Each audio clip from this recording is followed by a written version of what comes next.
Mon point, quand j'en ai discuté avec le président, c'était d'expliquer qu'il n'y a pas de justice climatique sans justice sociale. Et il n'y a pas de justice sociale sur le continent tant qu'il n'y a pas un accès universel à l'énergie pour tous les foyers, pour tous les ménages ruraux qui, pour une écrasante majorité, malheureusement sur le continent, vivent encore dans l'obscurité.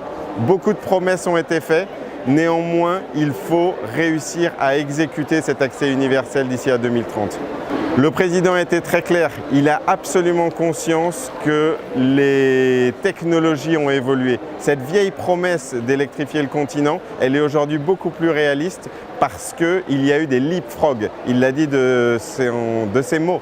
La technologie réseau centralisé qui était la seule solution il y a quelques années, aujourd'hui peut être améliorée avec des systèmes solaires individuels, des kits solaires pour les ménages, des kits solaires de puissance pour les activités génératrices de revenus, des lampadaires solaires qui peuvent amener un premier niveau d'électrification tout de suite parce qu'elles sont déployables rapidement, que les financements sont disponibles et qu'il y a des entreprises comme les miennes qui sont volontaires pour aller les exécuter auprès des bénéficiaires et leur assurer une délégation de service public, un vrai niveau de service qui leur permet de vraiment sortir de l'obscurité. Moi, je pense qu'il y a énormément d'espoir. Je sors de cette première semaine de COP galvanisée.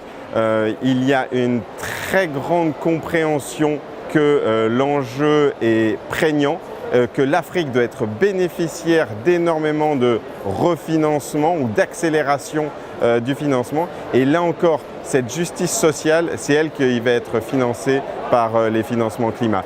Que ce soit des financements carbone qui sont disponibles, mais aussi des financements d'infrastructures concessionnelles vertes. Et aujourd'hui, je pense que l'Afrique va pouvoir bénéficier d'une première mondiale, que les petites infrastructures solaires décentralisées soient finançables avec des financements d'infrastructures et qu'à l'échelle de pays, ils puissent se déployer dans les prochaines années des dizaines de millions de systèmes solaires individuels, de lampadaires solaires qui vont vraiment éclairer les communautés rurales, les aider à se développer et à sortir de la pauvreté dans des conditions de plaisir et de bien-être qui devraient être aujourd'hui universellement obtenues par tout le monde.